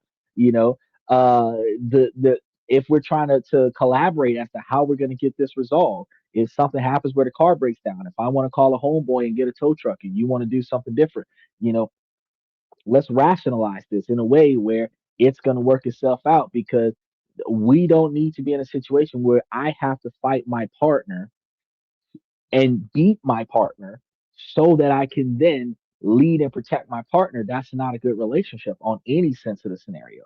If we're in a position where we are not agreeing with one another, that's a scenario where we need to debate that after we've resolved the situation. And I know that seems like a conflict of interest because you can't resolve the situation if you're not agreeing.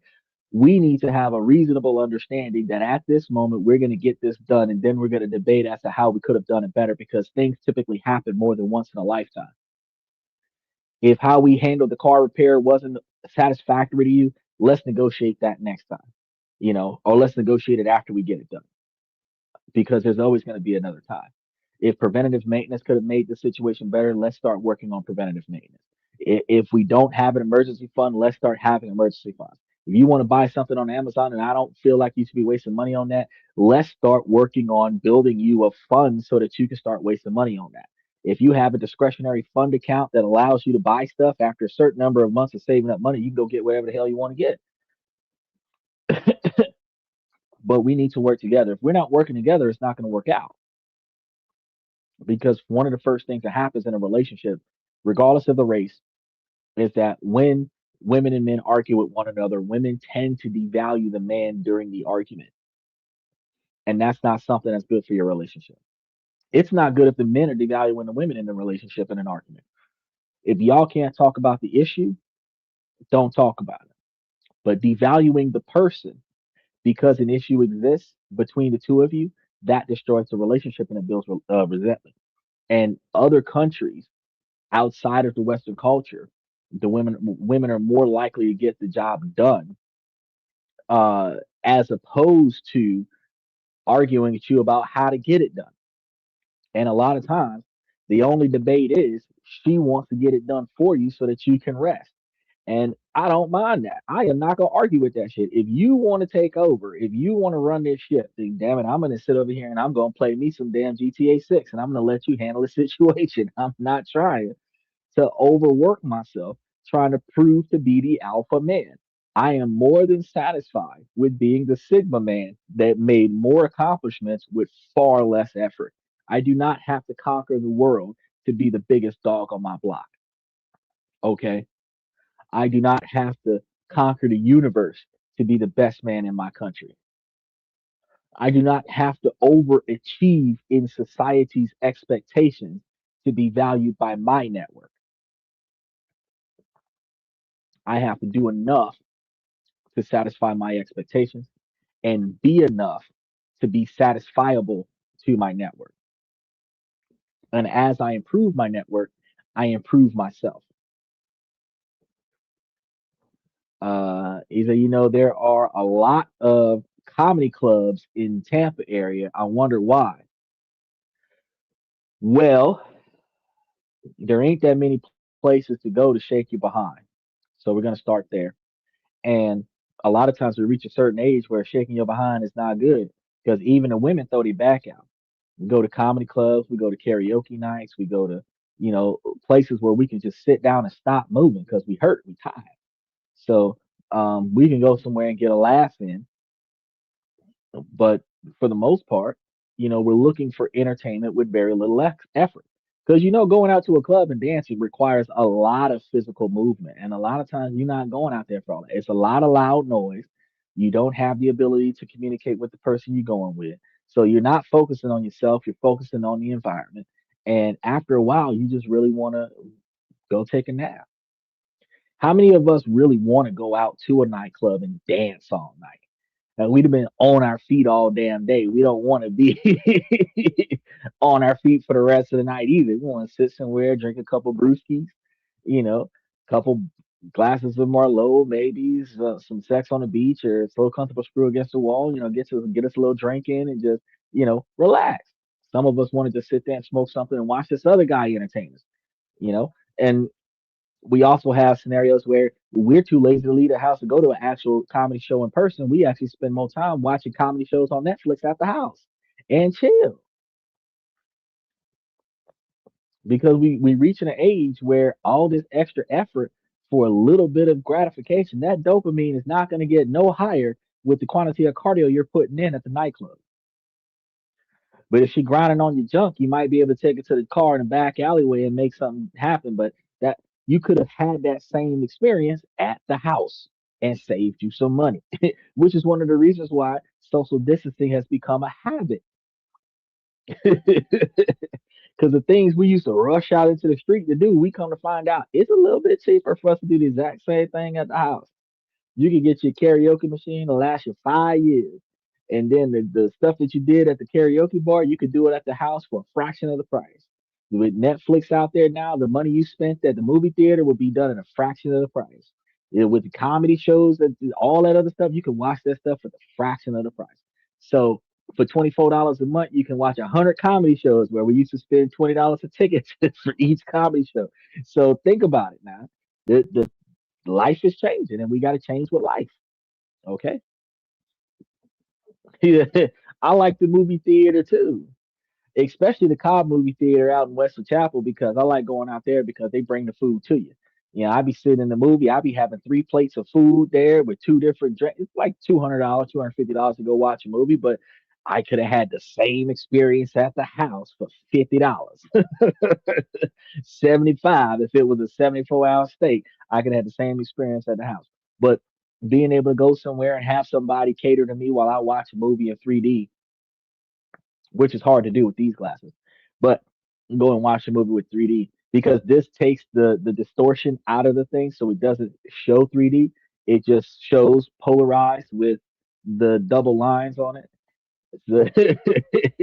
So I don't get the 3D experience in a 3D movie, which is I don't like to pay. I only pay for the upgrade to get the balcony seats. But the fact is though, I love being able to get that little recliner and just relax and hang out for a while, a couple of hours in the movie theater, hanging out with somebody, and then get that anxiety when the movie's over. That now we got to figure out where we parked the car. We've been here so long, I done moved in. Now it's time for me to move out of the movie theater. You know, I done got comfortable. I should have brought a blanket. uh, but some things just never change. I like to go bowling, but at the same time, I can only bowl so much before the fracture in my hand starts causing an issue. So like to play sports, but every now and again the fractured ankle starts becoming an issue. So, you know, he said if you want to have a second boss at home, marry a black woman. Now, if you want to have a dictator at home, if you want to have your own, if you want to have your own social structure conflict scenario, you because they feel like overpowering you at your house is the way that they feel validated in a relationship, and I disagree with that mentality. I believe that if you're going to be cooperative, y'all can work the situation out. Y'all can figure something out. And it shouldn't just be always doing it her way to make her happy. It should be doing it the way that makes the most sense between the two of y'all. Yes, I already know the answer, but you should never ask out a woman twice, right? I'm gonna be honest with you. These days, shouldn't ask them out in the first place. But if you really like them and you really want to do something, I'm gonna tell you real. Don't ask them if they want to go out with you. I don't give a fuck if you want to go out with me. I have already got plans that I am going to do. And if you want to accompany me, you can. Because if you say no, I am still going to do this. As higher value men, if we schedule our life exclusively to the entertainment of her, we are not showing our value. So if we value this person, we shouldn't value them more than we value ourselves. If we want to go out to a nice dinner, if we want to go out to a nice movie, if we want to go out to a club or an activity or whatever the case may be, we can let her know, hey, I'm going to such and such scenario. I have reservations for such and such scenario. If you like, you can come. And then it is her choice to say yay or nay. If you make it that far in the conversation, because if you walked past her and she act like you didn't exist, you shouldn't be trying to flag her down. If you started talking to her and she act like she wasn't interested, you shouldn't be trying to beg her for her phone number. You should not be propositioning your assets. Oh, I'll take you out to a night on the town, everything on me, sauna, spa, dinner, movie, blah, blah, blah. Best life you get to live on my dollar. They'll go. They'll go. The bigger the proposal is, they'll go because you're spending all this money on their entertainment. But do they value you? If you said, well, I wanted to get to know you better, would you like to have a cup of coffee with me? and they don't say yes, they're not worth more than a $5 cup of coffee. And a $5 cup of coffee is expensive because technically you could have got two glasses of ice water out of McDonald's and talked in the lobby until you determined that she was worth buying a value meal for. And ladies, that goes both ways. Y'all should be able to invest in your relationship. So y'all should be able to see this guy, see how he carries himself, and recognize that you want to get to know more about this guy. Let him know that you're planning on going somewhere, and you invite that guy to a company where you're going to cover him the way he would have covered you, so that you can see if he's the kind of man that you would dedicate yourself to. And once you find out that he's the kind of man that you can dedicate yourself to, where he would make the kind of decisions that you agree with so that you won't disrespect and disobey his decisions, then you allow him to take over. Where now he shows you if he's the kind of man that can lead. You lead by the example that you want to be led, and then you back down and let him lead the way you want to be led. If he's not capable of leading the way you want him to be, the way you want to be led, then you stop before he gets too invested in you. But either way it goes, yeah, you're right. Don't ask more than once. I shouldn't have to ask you what your name is. You should be able to offer that. I should not have to ask you what your number is. You should be able to offer that. If you really gave a shit about me, we shouldn't be talking about how cute my dog is. You should be talking about how interested you are with talking to me another time so that I can offer opportunities for you to meet me again. Because if I met you at work and you want to see me again, I'll just come to wherever you work at again as a customer so that I can deliberately pass you by. If you really want to talk to me, you'll make it work. You know what I mean? Because if a man really wanted to talk to a woman, he would make it work.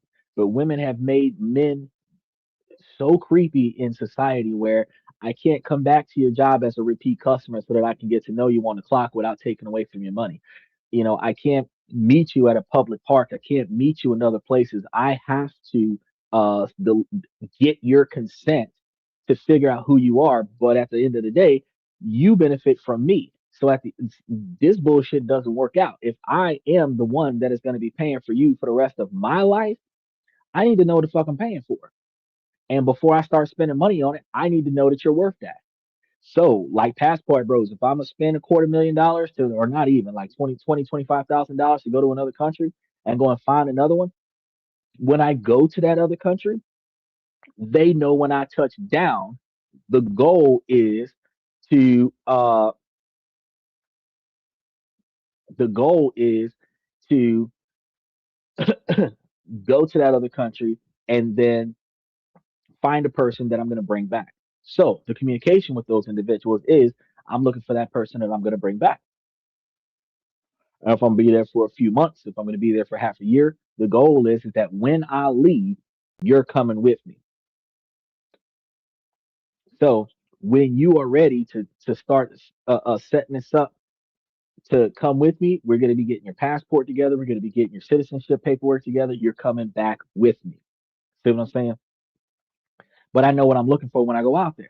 And since I know what I'm looking for when I go out there, I am not trying to introduce myself to every female that I see when I get off the plane. I'm going to be more interested in the ones that come and introduce themselves to me because it's got to be something about me that you were interested in. He said maybe just slam on the brakes and she hits your car and now you have her number. Yeah, but why? Because you could also be in a situation where you don't have to slam on your brakes. She could just hit your car and now you've got anger management problems.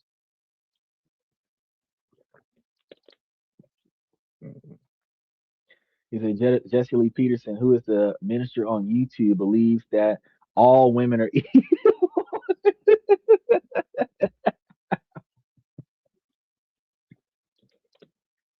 I can't say that, man. Women aren't evil. They're probably the best thing that can happen to men if the women get off their ego. Um, behind some of the best men in the world are strong, competent, capable, and cooperative women. And that's one of the issues that we find in life is that the women are not always cooperative. Now, more often than not, it is the fault of the man who is selecting a chick just because she's got a hot body and she's willing to put out that we go and get this chick that ends up being a disaster. Where the chick that probably wasn't as attractive but would have put it all on the line for you was the woman that you should have got. There are plenty of women in the world. There's plenty of women in the Western culture that is the perfect match for cooperation. We typically chase the ones that are overly spoiled by society, egotistical, overly attractive, and we just want to smash. But we try to turn that into a relationship. And when we do that, we end up in a situation where she believes that she can dominate us because other men have allowed her to dominate them because they just wanted to sleep with her more often. But women lose respect for men that they have successfully dominated. So, in order for you to be respected, you have to stand on your expectations. You have to make it clear, I'm not being walked on this year, you know. And if she's not okay with that, she can go somewhere else with it. Because you will eventually, as you continue to build your wealth, because you're not spending any money on her, you will eventually reach a status where you will be able to afford to go to the places where you will be respected for who you are. Probably in a more Eastern culture that is still like 1920s, 30s, 40s type of dynamic. But the fact is that here's another reason why a lot of the men are going to go over to specifically Asia of all places is because the way men treat women in Asia is the way women treat men in America. So the women in Asia are looking for the man that's going to treat them the way the men in America are looking for the women to be treated. Okay, the inverse polarity there is going to be why interracial relationships are going to occur, because what the American men are looking for is in the Eastern culture women, and the compassion and the friendly behavior, the expressions and generosities from the men in America is something that they don't experience in Asia. So they look for the American men because the American men are more expressive, more compassionate. They're more genuine. You know, they're not they raised in a culture of standoffness. We're raised in a culture of hugs and kisses. So when they come from their culture with never having physical interaction, and then they get into a relationship with a guy that's given them more hugs than they've had in their life, you know what I mean? They enjoy the new concept of more acknowledgement, of more acceptance. You know what I'm saying? More recognition. It's an irony, but why wouldn't we try to get a better relationship? It takes two to get a better relationship. Men in their 20s, 30s, 40s, and 50s have been trying in their current culture their whole life to find that better relationship. We just started learning how to behave as men. And now we're looking for women that behave as women. We're unfortunately finding the more well behaved women between 18 and 25. And society, mostly women, would prefer us to only date the women that are not willing to behave. We're finding ourselves in a scenario where we're unhappy. We're either happy wife, happy life, where we're not happy, but she's happy and we might get laid, or we're single or divorced, where we're still paying for a woman that we're not happy with. Now, as irony does dictate, if we want a better relationship, we have to find a partner that's willing to cooperate with us. So, since we're not finding it in our neighborhood, in our city, in our state, we have to go look somewhere else. So that means that we have to go to another state or go to another country. If we can leave from Florida and go find a woman we're looking for in California, fine. If we can leave from California and find a woman in New Hampshire, fine. If we can leave from Tennessee and find a woman in Arkansas, fine. But if we can't find a woman we're looking for in America, then we need to go to another country. And some of the top 10 countries where women are more family oriented and more traditionally respectful towards their men is in the Asian culture. It is historical fact and is proven day to day. And that's where the men are passport broing on over. It's not because they're not alpha men. It's not because they're not financially stable. It's not because they're insecure. It's because they want to be appreciated, valued, and respected. And they're not getting that from the women that they're talking to. Now, the American women can change this dynamic. The American women can start appreciating and valuing men just because they breathe. American women can validate men just because the man crossed their paths. They could respect the men instead of devaluing the men, and then the men would want the women that are in America. The women could try to negotiate and be more cooperative. It's not about being a servant to the man, but it's also not being a dictator in a relationship. It's almost like the one time in a woman's life when she gets authority, she runs wild with it. And in a relationship, that's the one time you're not supposed to run wild with authority. In a relationship, you want to be treated as an equal. You have to behave as an equal, which means you don't dominate your partner. Okay. Because that works both ways. If she wants to be in a relationship as an equal partner, she doesn't want to be dominated by her boyfriend or her husband. So why dominate your boyfriend or your husband? You should recognize that your place is starting to become more dominating and you need to back down because you want to be an equal. You don't want to be the authoritative. You want to be a co-partner. So when you start putting up too much authority, you need to recognize that you're doing too much. You need to back down and let this person step up a little bit so that y'all can stay on the same plane. It's not about being submissive to the magnitude where you're beneath him. But at the end of the day, if you want him to take care of you, you're supposed to answer to his authority. But if you want someone to take care of you, you have to pick the person that's taking care of you so that you are satisfied with the decisions that that person makes. Otherwise, you're just in it for the money. And when you get tired of doing as you're told, you're going to leave this guy for somebody else's money. Now, that's all we got for tonight. Um, I really appreciate you guys for coming to tonight's show. We do have a lot of things coming up for you, so I want you guys to stay tuned. We are starting to put up some shows for the rest of this week and starting to get some shows set up for next week. So make sure that you hit those notification buttons as those shows pop up. If you're watching us on Twitter or Twitch, make sure that you guys swing through on the YouTube channel, like and subscribe there as well, because you guys are always going to learn something new on the show that you never would have thought about. With that being said, ladies, the first thing I want to say on my way out of the door is, ladies, as long as the situation doesn't make sense, I'm going to keep asking you, ladies, to make it make sense. So, ladies, please make it make sense.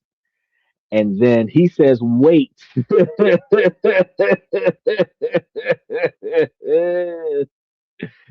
Before we close out, what do you got for me, Dylan? What do you got?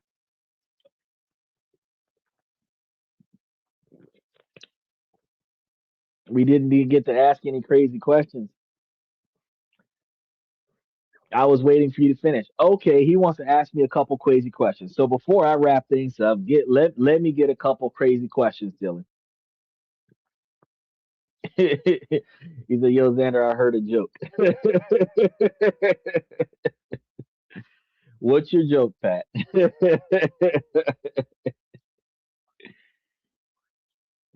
He's like, we got crazy questions we want to ask you. All right. Knock knock. Okay, who's there? Yeah, see, now this is weird because he gives me um a crazy a knock knock joke, and I'm gonna tell you that I typically don't answer the door without the pistol.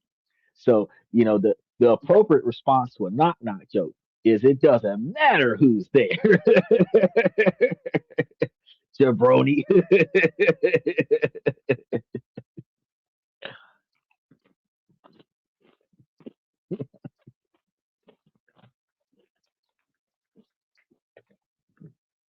So what's your joke? What's your knock knock joke, Dylan?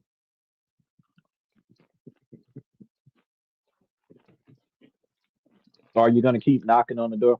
One of those ding dong dash. You knock on the door and I open the door and nobody's there.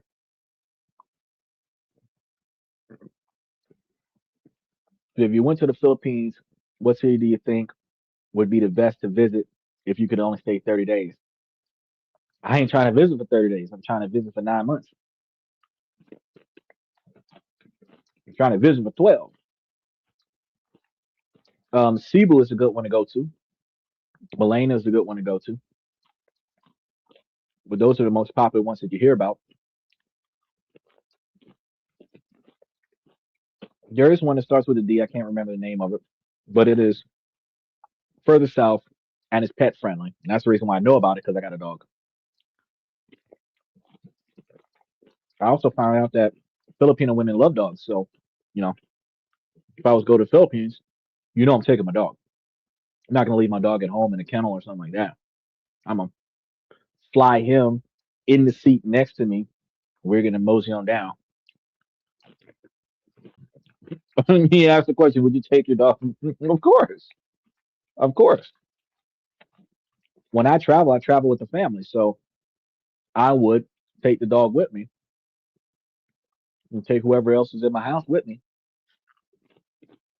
so that when I find a woman that I'm talking to, be like, "Hey, so in my house is this, that. Are you okay with that? If you are, get you a plane ticket." Short story, because you guys got to build things up. Because I guess YouTube don't allow it. It was raunchy. Yeah, I guess so because I didn't touch any buttons when it came to that. About going to Asia on a ship, like a cruise ship. Fuck no. No. Going to Asia on a cruise ship would take you a few months. No. It's already bad enough that it's like 15 hours on a plane.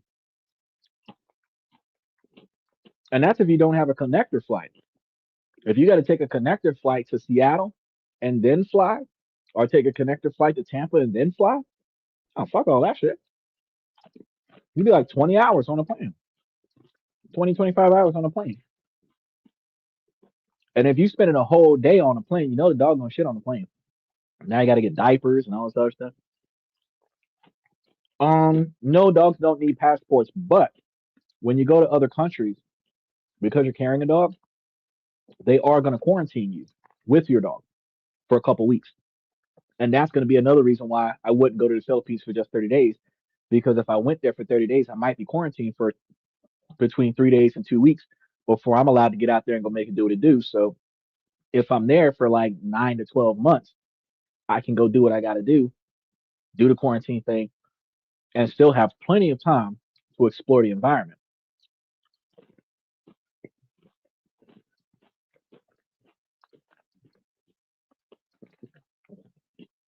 He said, "Oh, dog, get out at Purina headquarters." No, they don't. I got yellow fever. Better not go to Asia. Well, Asian women save you money. They do stuff themselves instead of spending all the money on the help, which allows you to have more money to spend on them. So, you know, what about a private jet? Waste of time. Waste of time. It's already damn near $2,000 in one direction to fly coach. So if you're flying first class, you're spending between $2,500 and $3,000 to go. In private jet, it's gonna cost you like $5,000 or $10,000 to go one way, and then you got to pay. You got to take care of the private jet because they're gonna be your ride back.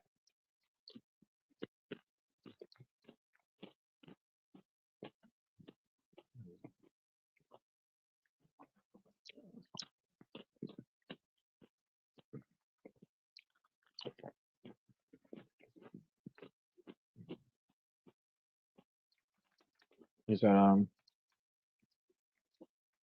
is it a way that you can tell if you're in the wrong or if you're not a bad guy?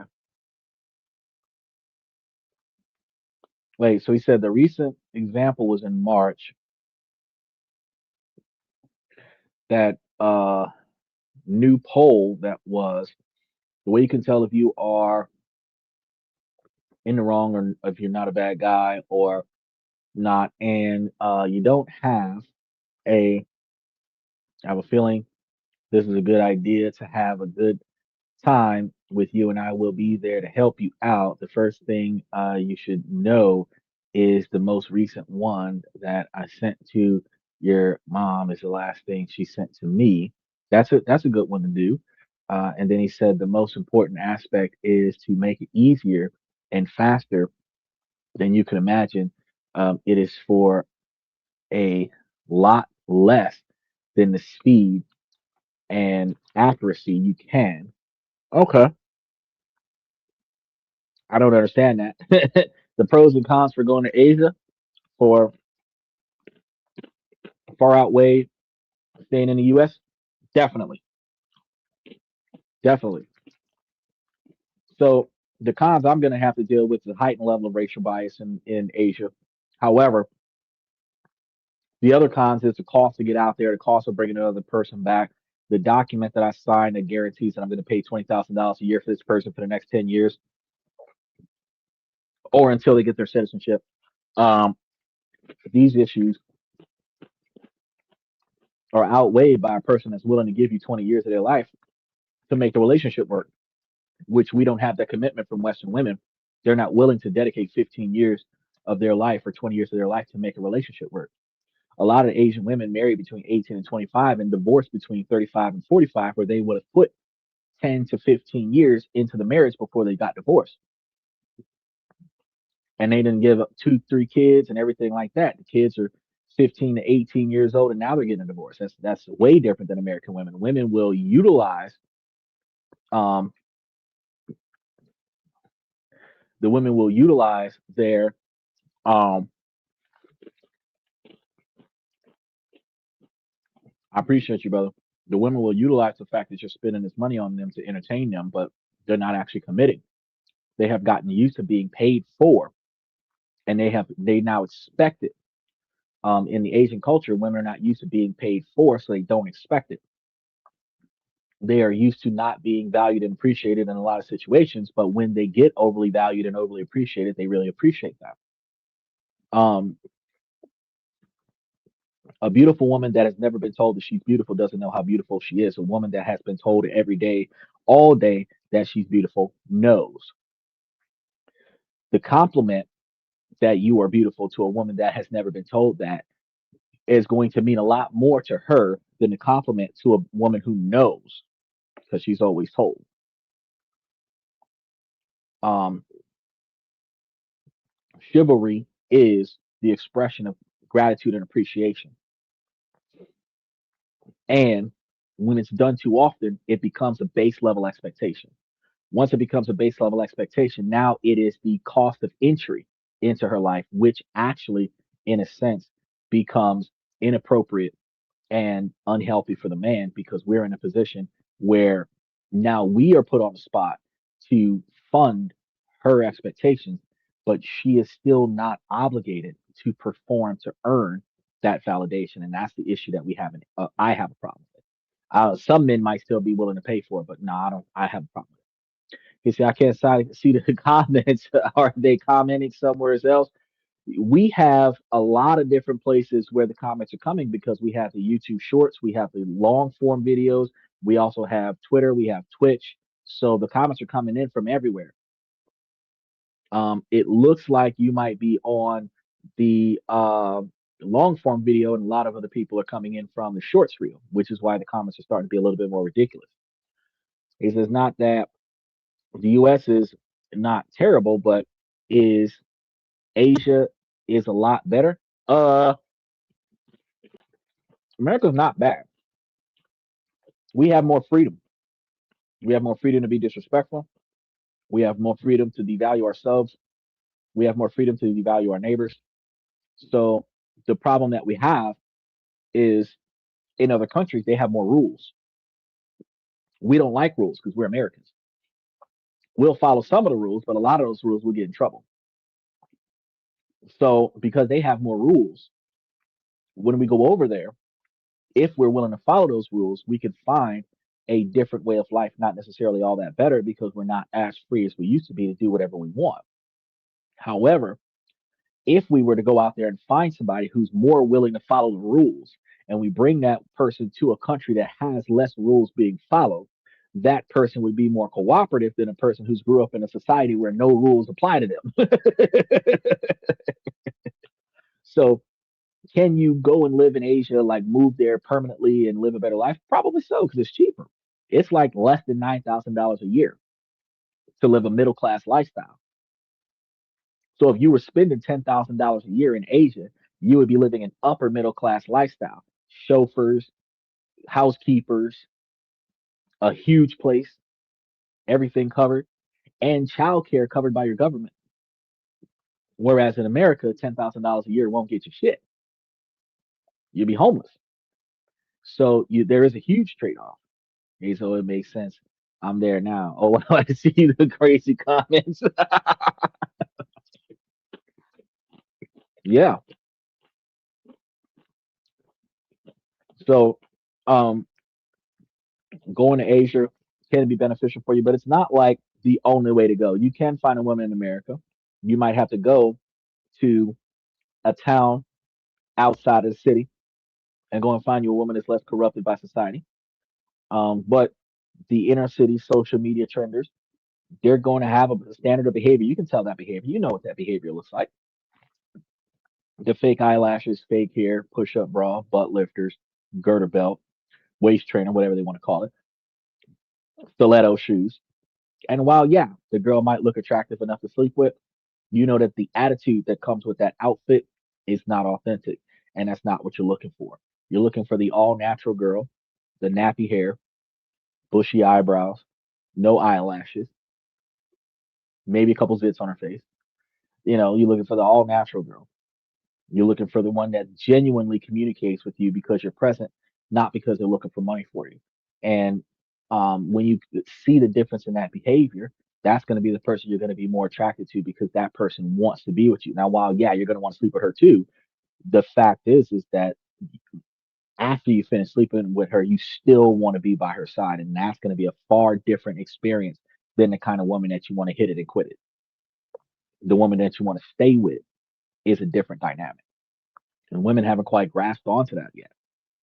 And no matter how much we talk about this over the years, women have not yet wrapped their minds around the fact that if they started being genuinely what a man wants, they would find better men. Right now, they they just do what they want to attract more men, where they're getting more quantity of less quality. But if they change to find better quality men, they would attract less men with more dignity, more respect, more appeal. Because higher value men are less seen. Higher value men are less heard of. Higher value men are devalued by women who are not looking for responsible, capable, competent men. The boring vanilla guy got all the shit together. His bills is paid. He ain't got no extra debt that's unnecessary. He's not frivolously spending on bullshit.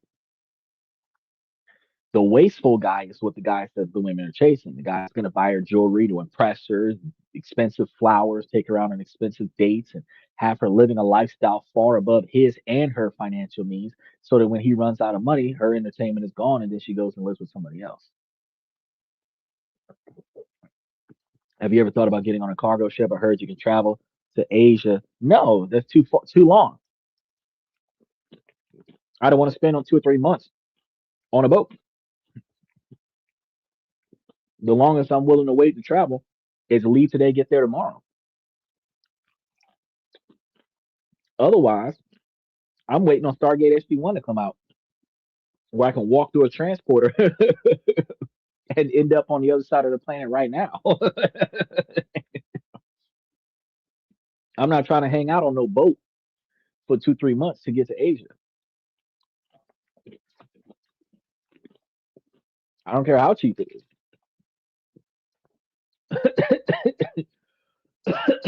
Stargate SG-1 gave me some ideas. You seen some of the women on Stargate SG-1? They were fun in the military outfits. All set though, they probably had a fucked up attitude.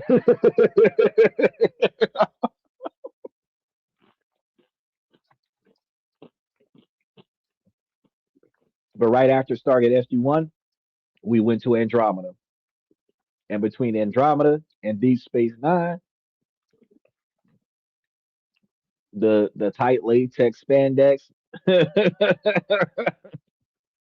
we would watch the show, but we know they got some fucked up attitudes offset.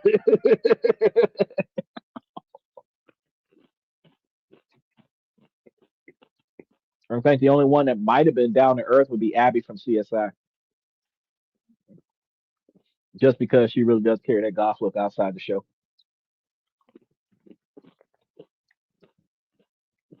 But yeah, if you guys are done without left field questions, I'm about to take the dog for a walk He been waiting on me since before the show. Tell me about it, bro. I am not attracted to tattoos, but Abby was Abby and Ziva David were the two women on the show that had my attention the most.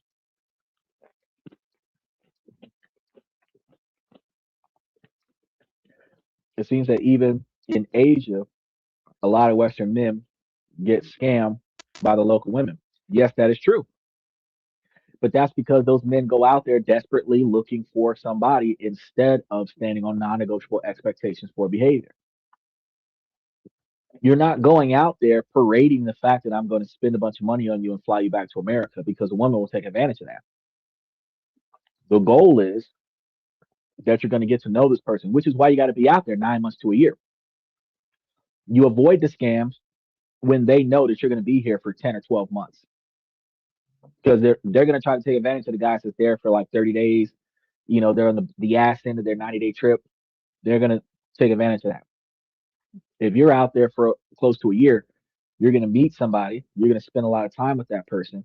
And throughout the time that you get to know this person, you decide that this is the person that you want to take back to your country. And that's the person that you have that conversation with that I plan on flying back to my country and I plan on taking you with me. You know what I mean? And let them give you that information. But you have to make sure that the person that you are taking back with you is the person that you want to keep. Because again, when you sign a contract with the US government, 10, 15 years down the line, you're still spending $20,000 a year for this chick until she fly back to her own country. Is that she quit the show? Someone tried to grab her. What season was that? Because I am still on season 15 and Abby's still in it. Or what are you talking about Ziva? Ziva David quit the show because I've seen Ziva stopped going on the show. Abby's still there. Um what's his name? Um Tim, he quit. He quit the force. So McGee is a senior, and now there's like two other people that's up there. This blonde, and she's not as good as Kate was, and this other dude that does not do nearly as good as Tim. But I mean, 15 seasons. That's almost 15 years. They've been doing this for a long time. You say, oh yeah, very very confident. Remember Tomb Raider, Laura Croft. Even when she old, them high cheekbones and that tight apple look. Or the movie The Wanted with Angelina Jolie. Anything with Angelina Jolie in it. Her and Jennifer Lopez.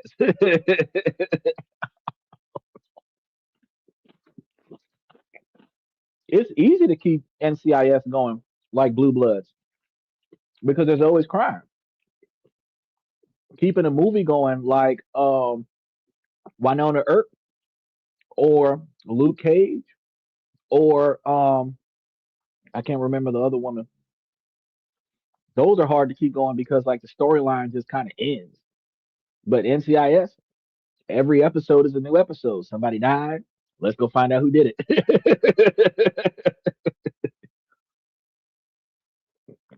I think you're right. Most scam artists cannot keep up a good act for more than a few weeks. Narcissistic behavior, 2 weeks typically consistent, maybe 4 weeks at the most if there's some breaks involved. But if you're planning on being there for 6 months, if you're planning on being there for 9 months, they're not going to be able to keep up a facade to scam you for 9 months when you're not willing to spend any money until you're confident about them while they're trying to scam other people at the same time. You'll catch them in the act. So if you're doing long term, you're less likely to get scammed. It doesn't mean you won't get scammed, but if you're going there inside of 30 days, inside of 3 weeks, trying to find you the right woman, you could find yourself in a bathtub full of ice missing a kidney. But if you out there for a year, you done met the family, you done got the blessing, you done put up a dowry, that's a guarantee. That's almost a marriage contract. You good to go. But you got to know what you're getting yourself into. So that makes, and that's what I do. I make it make sense. All right, guys. I want to carry it longer, but I do got to take this dog out. Tomorrow's going to be a longer show. So what I'm going to do is, because actually I don't think I have anything after the show tomorrow night either. We're going to have a lot of information that we're going to go over. We're going to go over some facts. We're going to go over some details, and we'll be able to kick it. We'll be able to hang out. But we're here 7 nights a week. So whatever entertainment you didn't get out of the day, I know we got a lot out because it was 2 hours and 14 minutes. And I told you I could give you three. We're gonna get it in tomorrow. So make sure that you guys like and subscribe for today. Hit that like button on whatever version of YouTube that you're on right now, and swing by tomorrow night. I'm gonna be trying to put up the yeah, I usually do two. I do 3 to 4 hours because I want to make sure that all the facts and information that I gathered for the show, which is usually an hour to 2 hours worth of information, is passed on. And then what will happen is that the side conversations that we have delays the ability to distribute the information. So what will happen there is that I'm still going to get this information out. I'm just going to have those conversations along with it. Sunday night typically is about an hour's worth of comments from people, and then the rest of it is based off of everybody else coming in and putting their own comments in. Depending on the comments that I heard versus the rebuttals that I have, it's typically about an hour to an hour and a half on Sunday, plus everybody else's involvement. The more involvement we have, the closer to 3 hours we get. The less involvement we have, the closer to an hour and a half we get. But so much detail and so much facts that I bring to the show, I'm giving you a minimum of an hour and a half worth of facts on Monday through Friday, Monday through Saturday. That if somebody else has an hour conversation with me or an hour and a half conversation with me, we're running 3 hours. So outside of when I have a 1 o'clock contract immediately after the show, that's the situations where I would end the show early because I have something to do. But if I don't have nothing to do, I'm gonna get my point across. We're gonna get all the information out there because the first half of the show is telling you guys what the issue is. The second half of the show is telling you how to fix it. I don't like finding problems that I can't fix.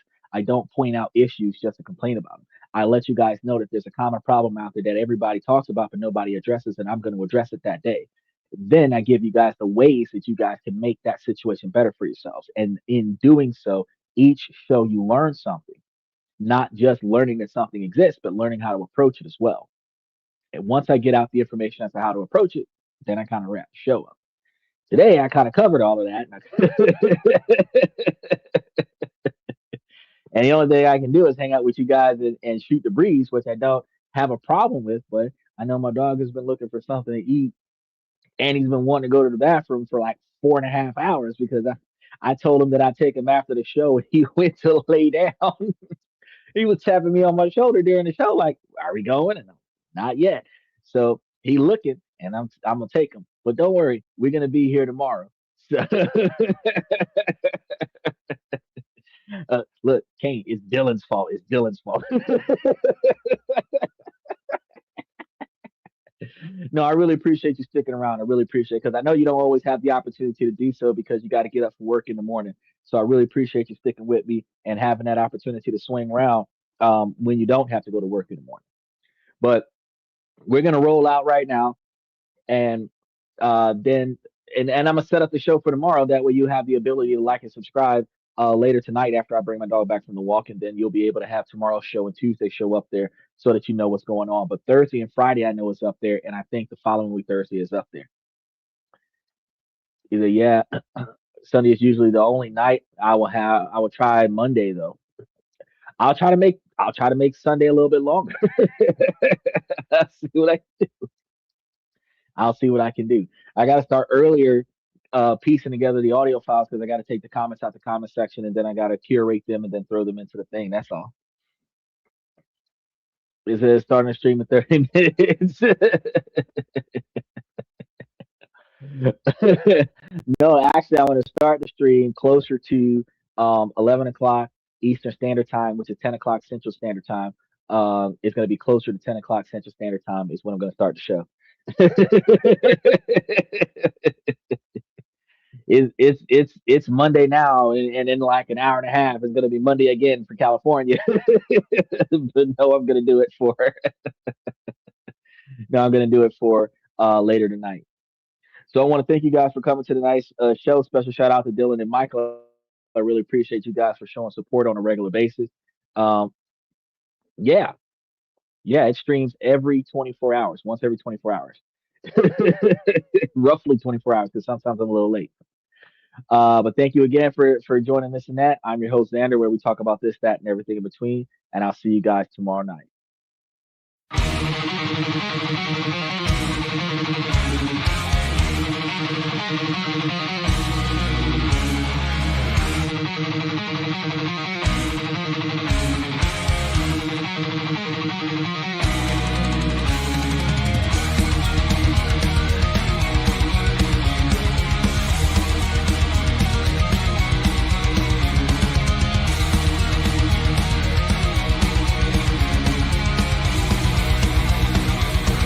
Higher ground.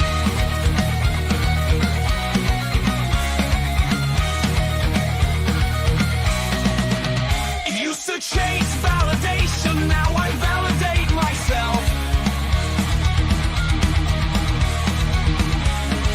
Building inner strength, putting doubt upon the shelf.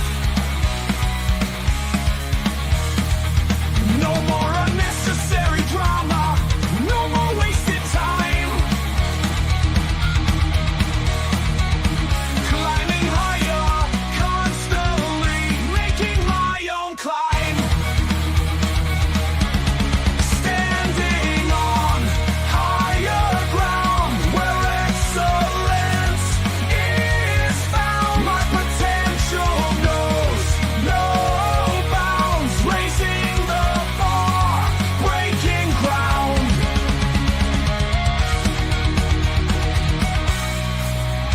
My network is my net worth. Choose your company wise. Surround yourself with eagles, not with sheep in disguise. Every interaction is a reflection of my brand. Quality over quantity, that's my personal command. I'm not landing on higher ground where excellence is found. My potential knows no bounds, raising the bar, breaking ground.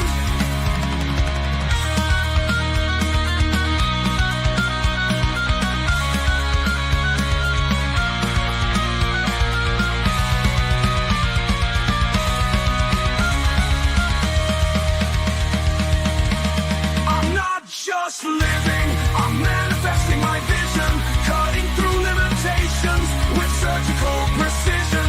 My expectations are my compass, my respect is my shield to mediocrity and chaos. I will never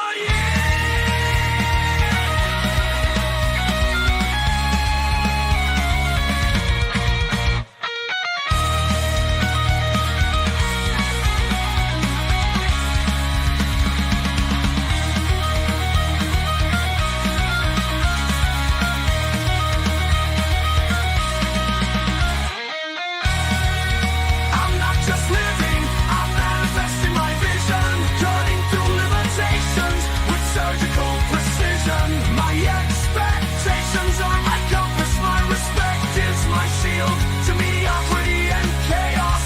I will never yield.